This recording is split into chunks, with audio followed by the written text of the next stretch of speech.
Found is a wonderful state of being. In the past several weeks, I've been thinking a lot about how found I have felt coming here and finding this wonderful fellowship of friends. It has been glorious. So let me say it again. Found is a wonderful state of being, and I'm feeling found. J.R. Tolkien wrote, "All that is gold does not glitter. Not all those who wander are lost. The old that is strong does not wither. Deep roots are not reached by the frost." Will you pause with me for just a moment of prayer, please? God, you know every single person that's here. You know what they came in with, what their fears or hopes or dreams or sadnesses or aspirations are. You know if they're weary. I pray that in these moments, every single thing that is needed is provided, because that's who you are.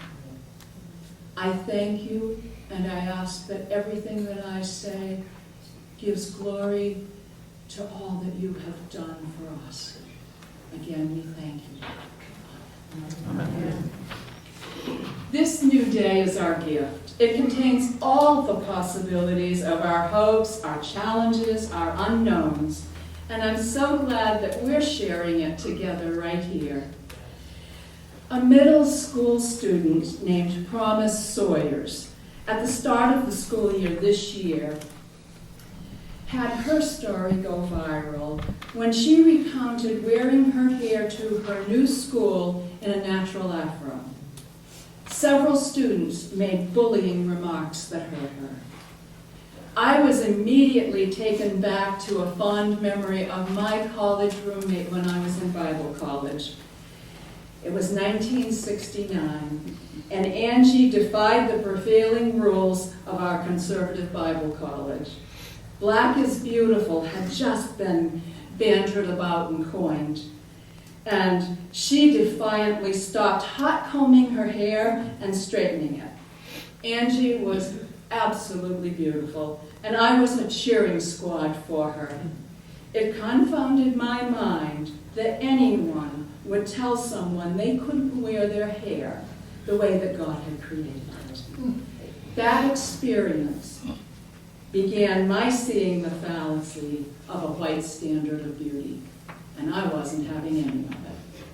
Fast forward to more of the experience of Promise Sawyers. 50 years later, in 2019, a time lapse that makes me want to gnash my teeth to powder. Promise wrote, "I told my mom, and she said, don't forget who you are and whose you are. So today I'm going back to school, and I'm going back bigger and better."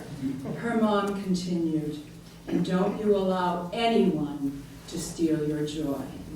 Don't give them that much power." She concluded, "I am Promise Mearmore Sawyers." I love her name. I love her courage. And I love her mama. And today, I love having an opportunity to share a few thoughts on this first November Sunday. I've arranged my thoughts into 3 segments, a throwback to being taught to have 3-point sermons. And there it ends. Number 1, the challenge to be found, ours with God. Number 2, the expectation to be found, ours and God's. And number 3, the promise of being found, God's to us. Oh, the times that we have lived through. I'm reminded of the Dr. Seuss book, "Oh, the places we'll go." For some of us, oh, the places we have been. So starting with the challenge to be found. This is the first and longest segment, and I have very large print, so it's not nearly as many pages as it looks. I'm wandering through some of the landscapes where the church, composed of the people who call themselves gods made a difference, and in some instances did not. I refer back to the message contained in our scripture reading from Deuteronomy. So what do you think God expects from you? Just this. Live in God's presence. Follow the road that's set before you. And I love the last of it. Live a good life. I remember life before so many things. There's an advantage to being old. Before I felt found, it was less than 30 years before I was born that women in this country finally, for the first time, were able to vote. I was in high school when the Civil Rights Act of 1964 ended segregation in public places and banned employment discrimination on the basis of race, color, religion, sex, and national origin. And note what was still excluded. The signing of the Voting Rights Act of 1965 was stunning to me then. And well over 5 decades later, we still see continuing efforts to marginalize voting communities and precincts. Wander for a few moments of history with me as I use music to frame the journey of our lives. In 1939, Billie Holiday sang the poignant and memorable song, Strange Fruit. If it is unfamiliar to you, please do look it up and listen. Its imagery is so harshly painful that I chose not to read aloud those lyrics. Billie named an abysmal truth of the term lynching. Who among us cannot remember a song that takes you to a place where something memorable occurred? Love songs, sacred songs, holiday reflections, folk music, and then there are the protest songs of the 60s, creating in us an awareness that some things were just so wrong. Pete Seeger, We Shall Overcome. Bob Dylan, Master of War. Woody Guthrie, This Land Is Your Land. Barry McGuire, Eve of Destruction. James Brown, Say It Loud, I'm Black and I'm Proud. Peter, Paul, and Mary, If I Had a Hammer, just to name a few. It was the Vietnam era. The draft of 18-year-old males into military service was a fact of law. Some young men and some of my friends fled to Canada, disappearing off the grid altogether. The consciousness-raising songs of the early 70s morphed into rap and other genres that continue today. Women started to find their voices in the 70s. I'm one of those. The genre known as women's music gifted a generation of closeted feminists and helped to give us courage. The movement was started by lesbian performers such as Chris Williamson, Meg Christian, Margie Adam, African-American musicians including Linda Tillery, Mary Watkins, and Bernice Johnson Reagan. Peace activists like Ronnie Gilbert and Holly Near, who we saw just a glimpse of at the very outset of the service this morning. Without their music, the protests, the marches, and yes, even the riots with the courageous peers of my youth standing up to name what was their truth, most of our lives would look so very different today. I share a lifeline with them that allows me to name many parts of that journey, and I witnessed and experienced it, whether in person or vicariously. I worked in a bank in 1966, and I remember the delivery of the first computer there. It filled an entire room. I'm not kidding, not a little living room like in somebody's house, a large bank room. Like this size. It wasn't until October 29, 1969 at UCLA that Professor Len Kleinrock and his team sent the first message over a network of computers that would evolve into the internet. 50 years ago, the internet first spread its wings. Into that same antediluvian era, men were designated as the breadwinners, and social construct allowed and supported the disparity in wages. Women worked for pennies on the dollars paid to men for the exact same job because men were designated breadwinners. And I had someone actually tell me that when I was working in that same bank. Virginia Ramey Mollencott is my friend. I first heard her speak in 1966 and knew immediately that her words and name were somehow to be memorable in my life. In carefully veiled statements, she said things that I had never heard a conservative Christian ever say. In 1978, Virginia and Letha Dawson Scanzoni co-authored the book, Is the Homosexual My Neighbor? A Positive Christian View. That groundbreaking work stood as one of the first of its kind and a lifeline for someone like me struggling within conservative church tradition. Mary Jane and I were relatively new in our relationship when we read the 1988 book, Why Can't Sharon Kowalski Come Home? It details the classic true story of a young closeted lesbian who sustained brain injury in a car accident. Despite her life partner's efforts, Sharon's parents received court-appointed guardianship for all medical decisions, as well as residential and physical control of her, and blocked her partner from all contact. There were absolutely no protections for same-sex couples.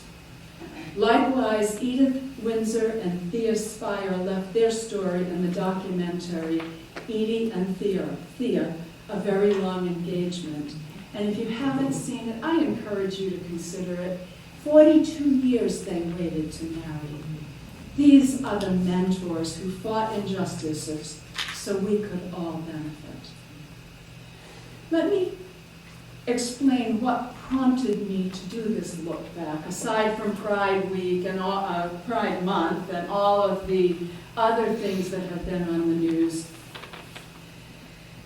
Bullying seems to flow everywhere, and recalling that computer arriving at that bank, I never imagined it would be a precursor of so many good things and a plethora of hateful permissions that allow typists to hide behind a screen, spewing acrid vitriol.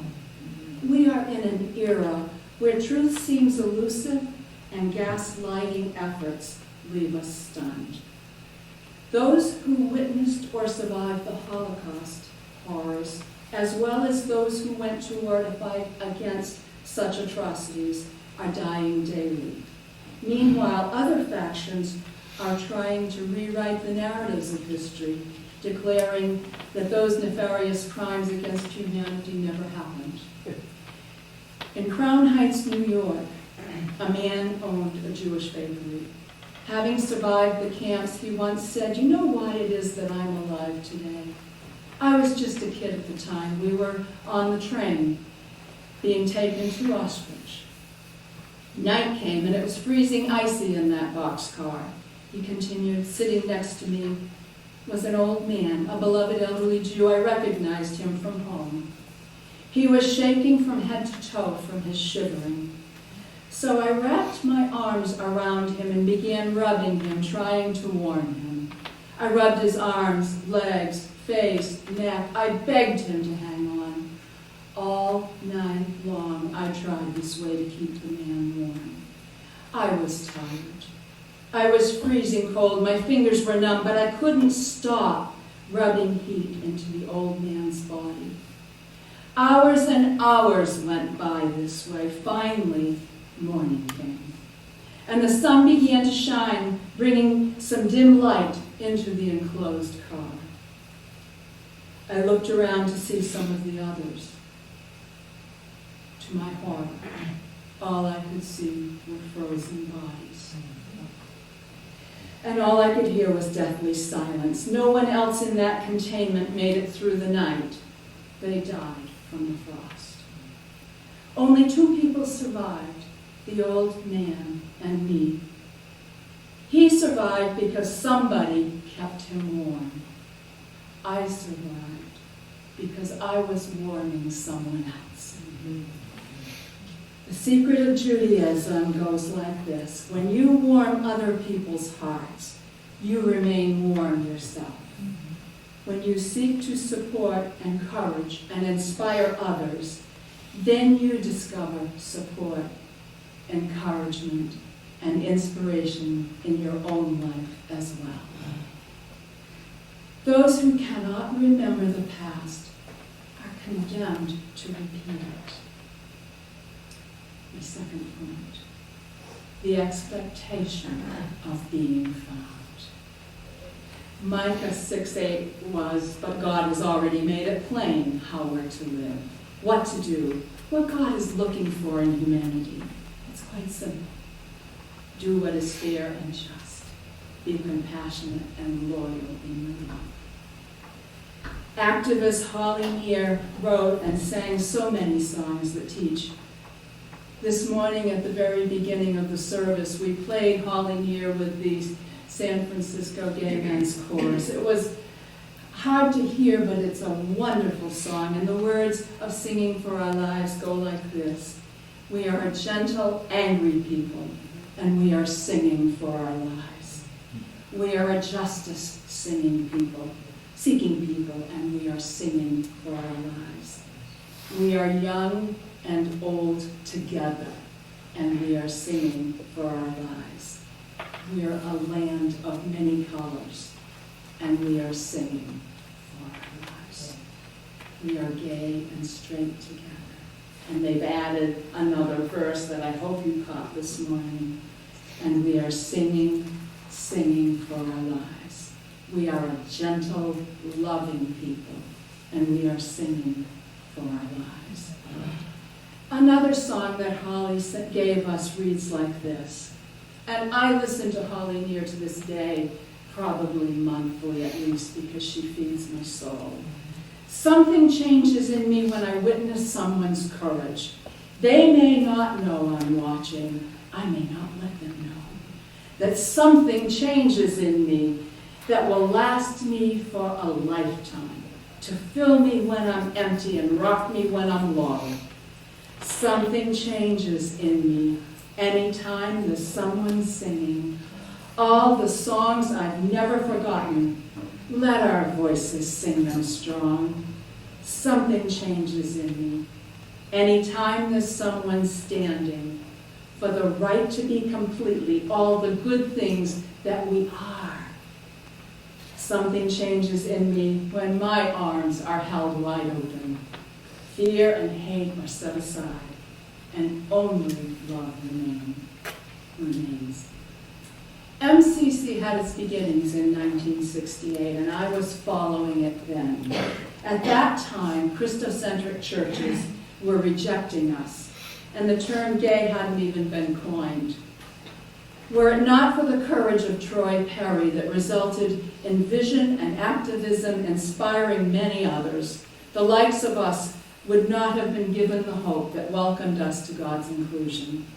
Troy Perry's life work helped pave the way to open and inclusive movements in so many churches. My Mary Jane explains it this way when we talk about MCC. She says, we were first a church to minister to people who were LGBT and the QIA and everything else, community. And unlike other churches, we became open and deeply affirming to our straight allies. And then she grins. I remember one evening in 1973, MCC in Boston made the news. I was spellbound. How brave I saw those early participants to be, without their visibility and the sacrifice of even their very lifeblood. The closets and hiding chambers of the 60s and early 70s would have remained locked. Had we not reclaimed and owned the parts of ourselves that were secret, our right to marry, our access to many equal rights would never have come to pass. How grateful I remain. And finally, the third point, the promise of being found. This is the incomplete chapter that we are writing together.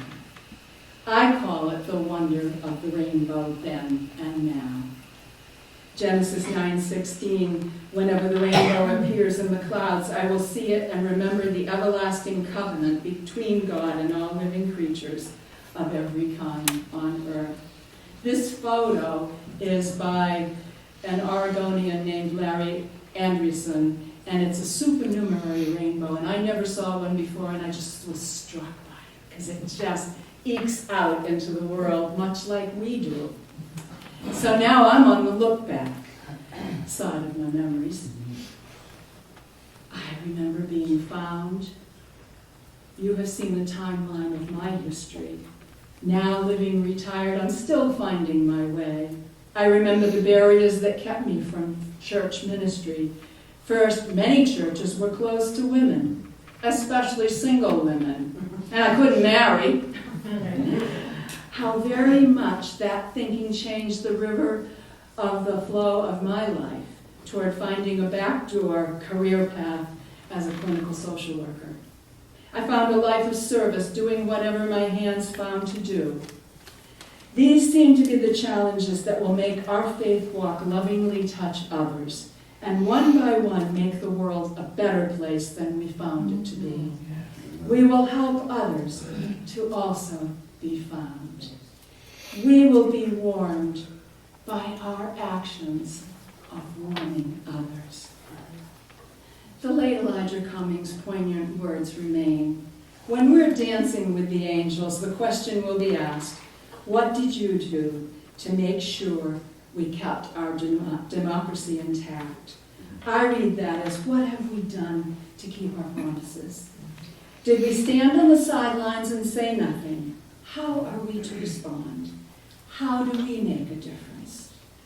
What will we do to keep our decency intact? We are, after all, merely walking each other home. How will you reflect love in ways of welcome that supports the inexpressible wonder to another human being of being found? I will conclude with the words from Fred Small's classic song, Everything Possible. You can be anybody that you want to be. You can love whomever you will. You can travel any country where your heart leads, and know I will love you still. You can live by yourself. You can gather friends around. You can choose one special one. And the only measure of your words and your deeds will be the love you leave behind when you're done. Amen.